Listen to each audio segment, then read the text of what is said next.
Peuple de Dieu, soyez bénis de la part de El Shaddai Luxembourg. Au nom de Jésus, d'où que vous soyez, que la paix de Dieu repose sur vous. Alléluia.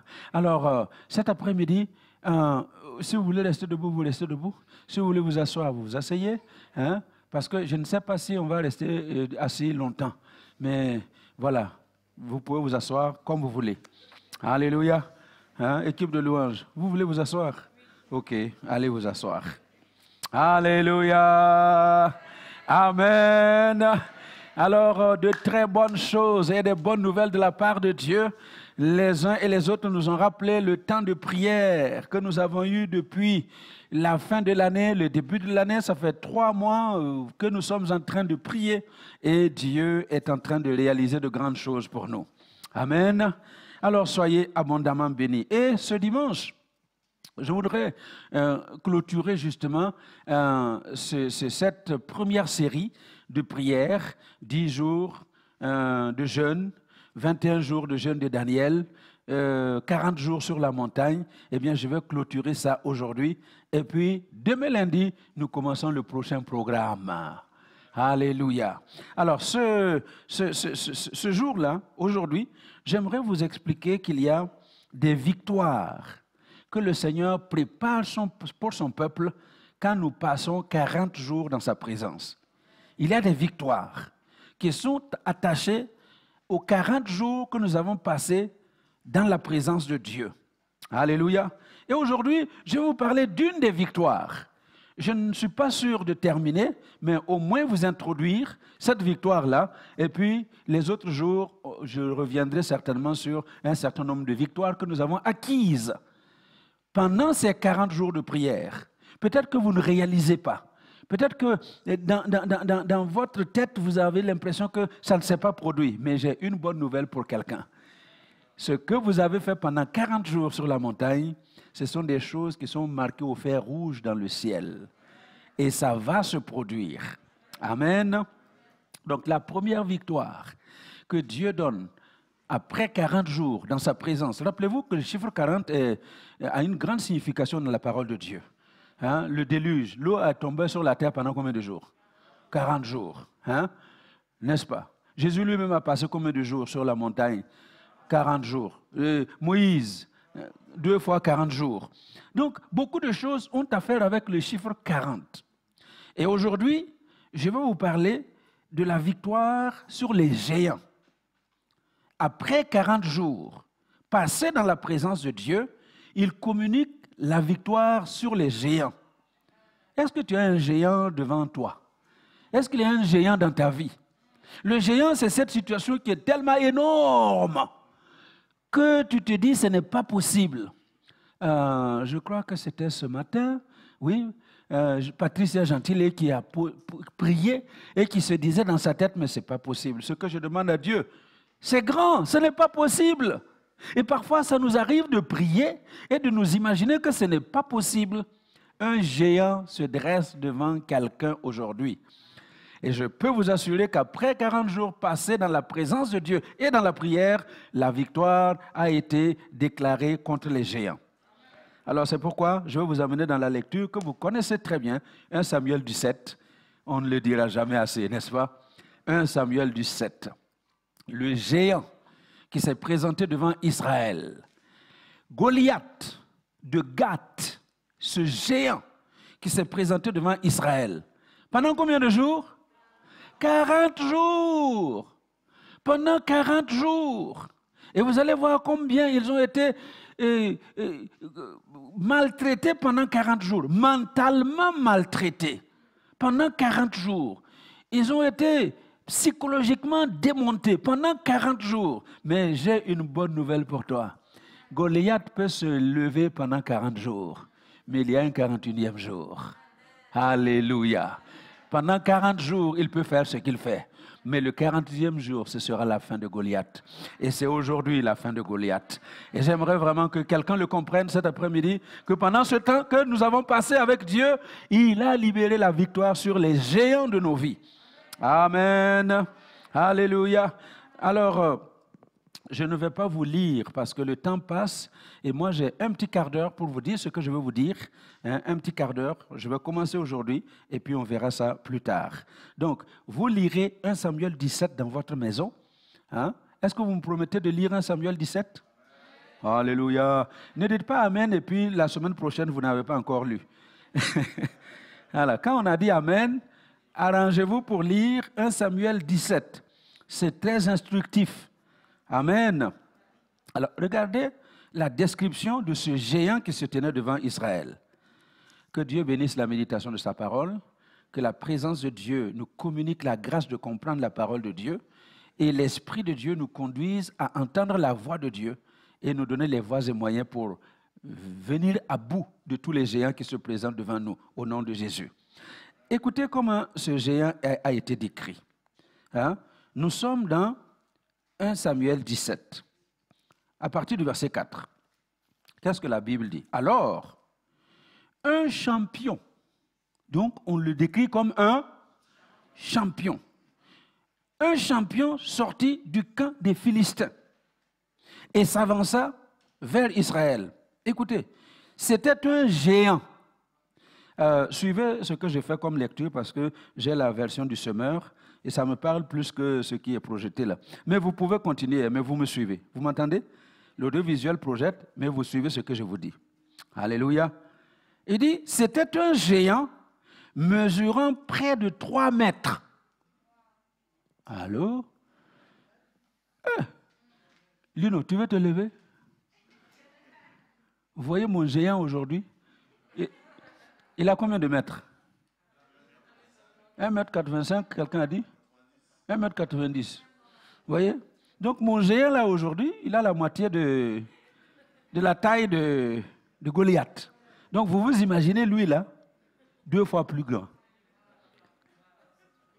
2 fois plus grand. Non, et puis ce n'est pas quelques 100 kilos là que lui est là. Non, Goliath. Goliath, c'était Goliath. Hein?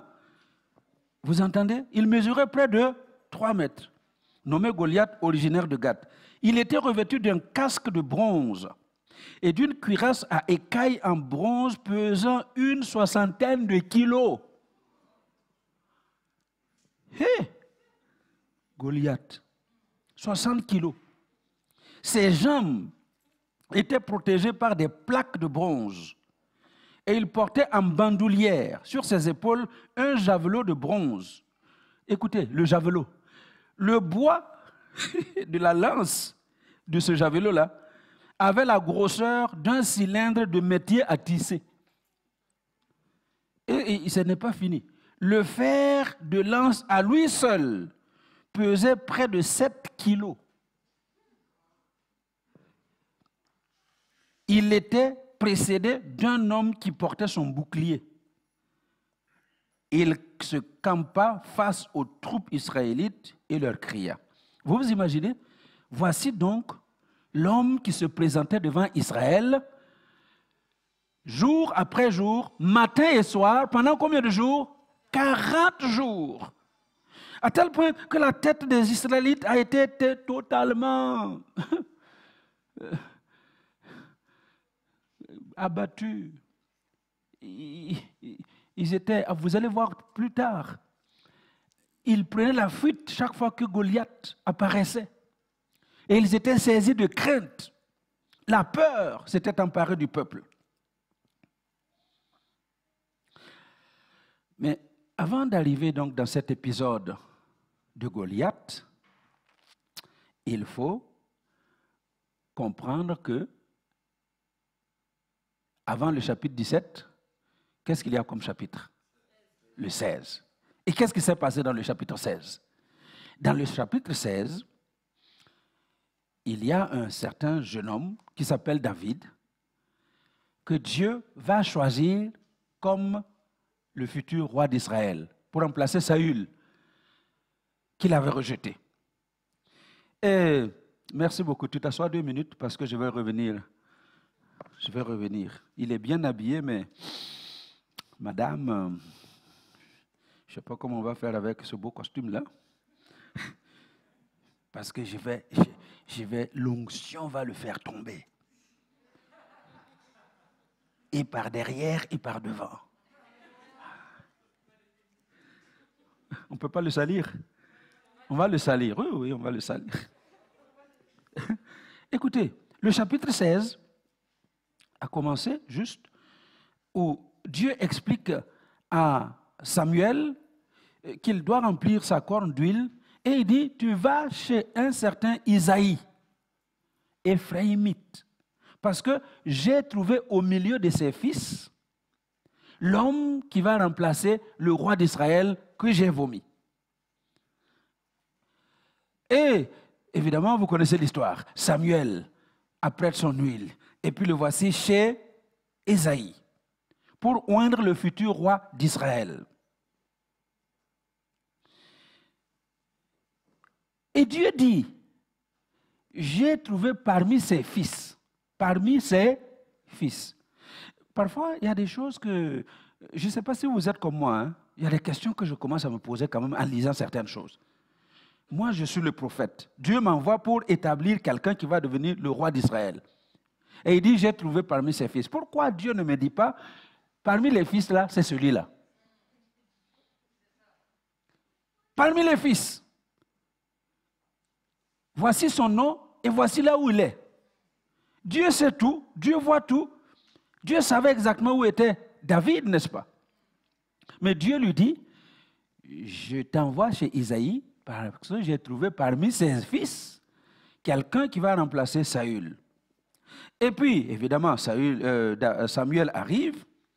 Et est-ce que vous vous imaginez que quand vous lisez la Bible, lisez entre les lignes, qu'est-ce que vous pensez que Samuel a demandé à Isaïe quand il est arrivé? Dites-moi rapidement, qu'est-ce que vous pensez? Hein? Tes fils? Hein? Combien de fils tu as? Et vous pensez que Isaïe a répondu quoi? Comment?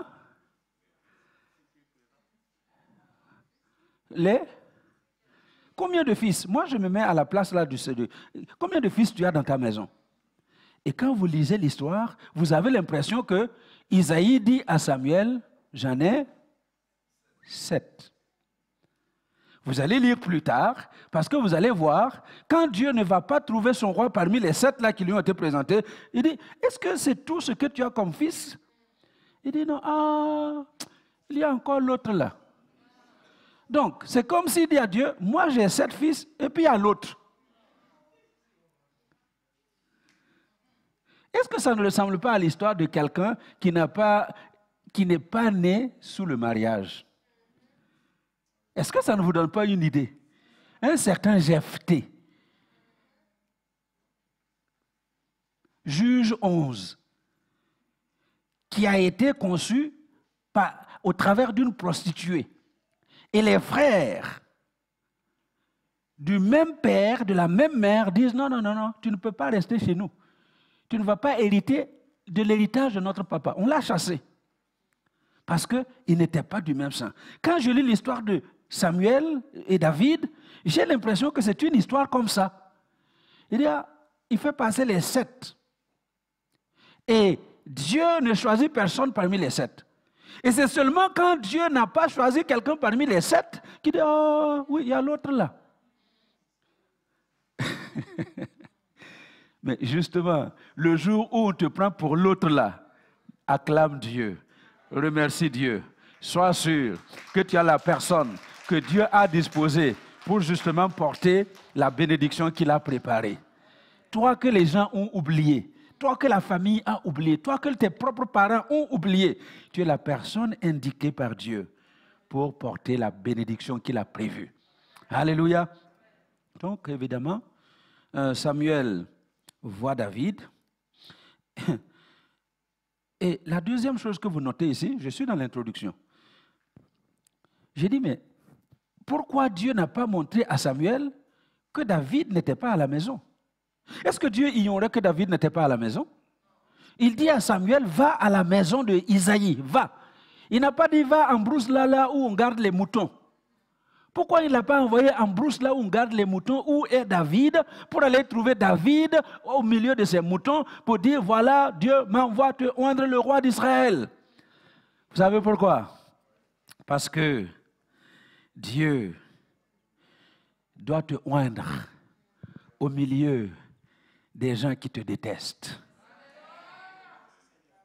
Oh! Dieu va mettre son onction sur toi au milieu des gens qui te détestent. La preuve que David n'était pas aimé, c'est quand il a apporté à manger à ses frères sur le champ de bataille. Il vient avec la nourriture pour ses frères. Des vivres. À leur place, qu'est-ce que vous auriez fait? Papa m'a envoyé vous apporter tout ça. Vous diriez quoi? Merci. Mais eux, non. Eux, non. Ils reçoivent ce qu'ils ont reçu. Ils disent, mais qu'est-ce que tu viens faire ici? C'est sûr que tu viens pour voir ce qui se passe dans le combat. D'ailleurs, tu as laissé les moutons là de notre père avec qui? Ils ne disent même pas merci. Entre parenthèses, c'est ça la vie. Les gens que vous nourrissez, ceux-là qui mangent dans votre main. Oh! Cher internaute, les petits poussins là qui mangent dans ta main, les gens que tu nourris, ce sont les mêmes qui seront les premiers à te mettre des bâtons dans les roues. Et c'est ça que les frères là ont fait à David. On vous amène à manger.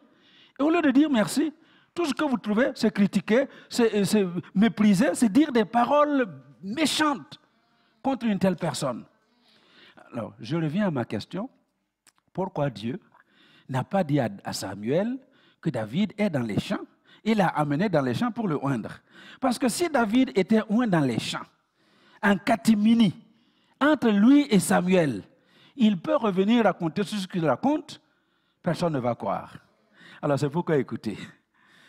Alléluia. Là où David était, c'était les champs. Son papa ne le voyait pas. Ses frères ne le voyaient pas. Samuel ne les voyait pas. Mais Dieu envoie Samuel dans la maison d'Isaïe. Parce que même si David n'est pas présent, Dieu le voyait présent. Oh, vous comprenez quelque chose? Même si vous n'êtes pas présent, Dieu vous voit présent. Aujourd'hui, il y a tellement de choses qui accablent vos vies, nos vies, et on a l'impression que Dieu n'est pas dedans. Écoutez, Dieu n'a que faire de ce message que tu as reçu des résultats de radio, de scanner. Là, tu es dans ta brousse, mais Dieu te voit. Malgré ces résultats, une personne guérie, un homme en bonne santé, une femme en bonne santé. Devant les choses, les refus que tu as reçus, c'est dans la brousse. Et tu as l'impression que c'est fini. Dieu te voit sortant de cette brousse. Les refus qu'on t'a opposés, eh bien, ça va se transformer en oui. C'est pourquoi ne prends jamais le nom des hommes pour un non. Alléluia. Quand les hommes disent non, ben c'est leur non. Moi, ce que je veux, c'est le nom de Dieu. Si Dieu a dit non, alors là, je vais pleurer. Mais tant que Dieu n'a pas dit non, les hommes peuvent dire ce qu'ils veulent. Je m'en fous. Parce que Dieu, quand il dit oui, il a dit oui. Et personne ne peut s'opposer au oui de Dieu. Et ce dont tu as besoin aujourd'hui, c'est que Dieu te dise oui. Dieu dise oui à ta requête. Dieu dise oui à la demande que tu lui as faite. Que Dieu te dise oui. Tant que Dieu a dit oui, le reste ne te regarde pas. Alléluia. Il y a de grandes bénédictions qui accompagne 40 jours passés sur la montagne. Amen. Alors, je vous ouvre juste un petit coin et puis on va fermer la méditation aujourd'hui. Est-ce que je peux avoir mon umbrella? Merci. Alléluia. Donc, le géant là que vous avez vu, dont vous avez lu la description, le géant, c'est mon Goliath du jour. Goliath, non.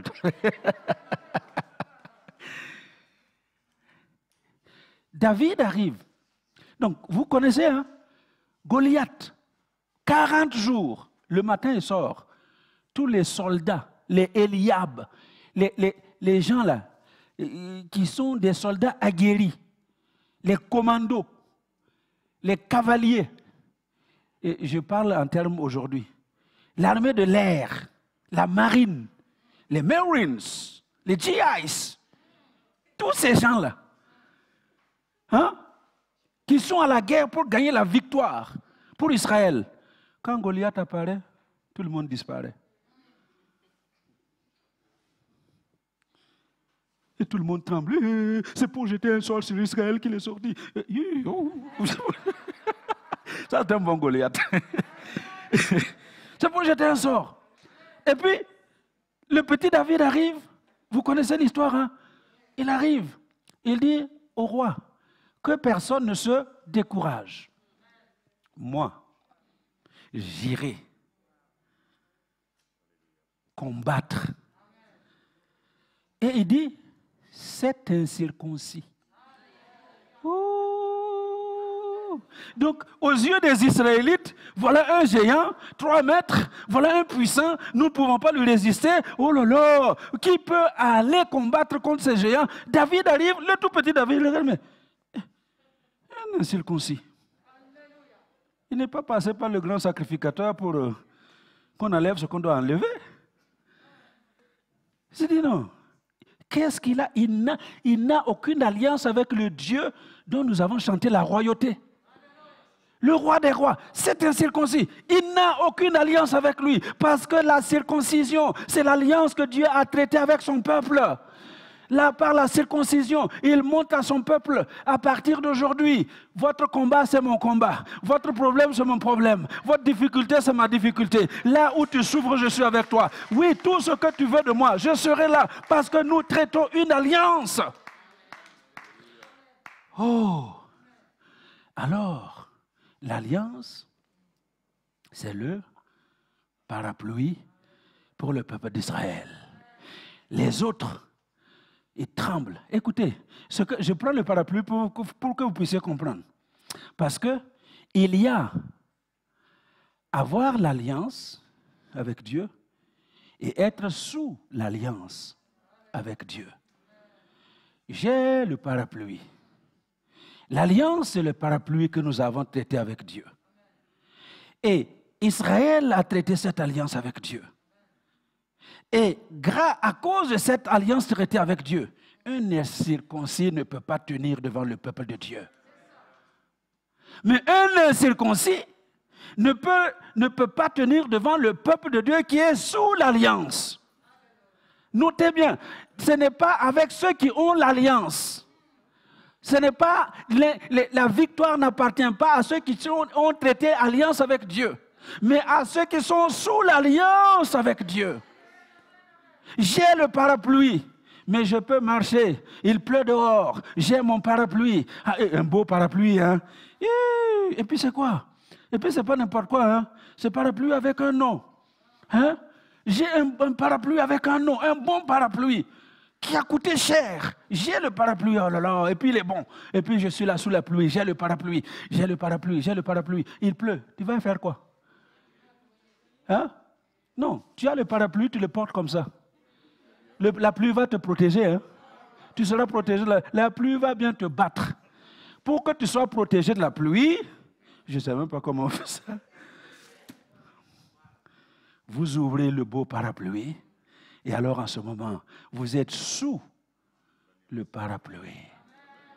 Si vous n'avez pas ouvert l'alliance traitée avec Dieu, vous allez marcher toute votre vie malheureux. Vous allez marcher toute votre vie pauvre. Vous marcherez toute votre vie maudit. Vous allez marcher toute votre vie méprisé. Vous allez voir ce que, justement, le géant Goliath disait à David. Il le regarde et puis il le méprise. Mais est-ce que moi je suis un chien? Pour que tu viennes contre moi avec des bâtons comme ça, regardez-moi ça. Et puis le maudit dit, je vais te tuer aujourd'hui. Et la Bible dit qu'il le maudit au nom de ses dieux. Ah, peuple de Dieu. Quand quelqu'un te parle de son Dieu et parle à mal de toi devant son Dieu, c'est une belle occasion qu'il t'a donnée pour que toi aussi tu sortes le nom de ton Dieu. Alléluia. Jusqu'ici, David, qui avait le courage quand même de l'affronter, il comprend que, oh non, ici, ce n'est plus un combat d'homme à homme. Il me parle de ces dieux, Goliath. Toi, tu viens contre moi avec ton javelot, avec toutes tes armes, au nom de tes dieux. Mais moi, je viens contre toi au nom de l'Éternel des armées que tu as insulté. Alléluia! Hey! Non, cette fois-ci, c'est parole contre parole. C'est Dieu contre Dieu. Ton Dieu contre mon Dieu. Et ton Dieu, il a des yeux et il ne voit pas. Ton Dieu, il a des oreilles, il n'entend rien. Ton Dieu, il a des mains fortes comme ça, mais il ne sait pas bouger. Ton Dieu a des pieds, mais il ne peut pas marcher. Mon Dieu, le Dieu d'Israël, avec qui j'ai traité alliance, j'entre sous l'alliance. Alléluia. Quand tu es sous l'alliance, les coups de Goliath ne te toucheront plus jamais.